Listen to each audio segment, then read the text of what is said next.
Buonasera e ben ritrovati con una nuova edizione del TG Flash di New Sicilia. In apertura ancora un incidente mortale sul lavoro in Sicilia. A Marsala il 47enne Carlo Foderà ha perso la vita dopo essere rimasto schiacciato sotto un autocarro. La procura ha aperto un fascicolo sul caso e si indaga per comprendere la dinamica del sinistro.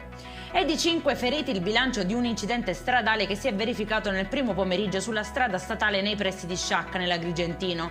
A scontrarsi frontalmente un'auto e un furgoncino da lavoro, il traffico da e per Agrigento è stato interrotto e si sono formati lunghi incolonnamenti d'auto in entrambe le direzioni di marcia. Terrore ad Adrano, in provincia di Catania, dove un 72enne ha minacciato i vicini con un fucile, poi si è barricato in garage e ha sfidato i poliziotti puntando l'arma anche contro di loro.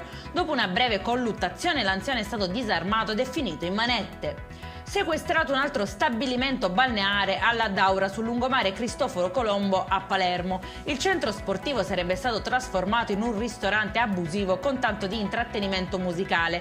Alla vista della polizia addirittura il DJ si è anche dato alla fuga. Al proprietario sono state comminate sanzioni per oltre 10.000 euro. E in chiusura il meteo, sarà una domenica rovente in Sicilia. Domani infatti assisteremo a un ulteriore rinforzo dell'anticiclone subtropicale con temperature ancora da capogiro.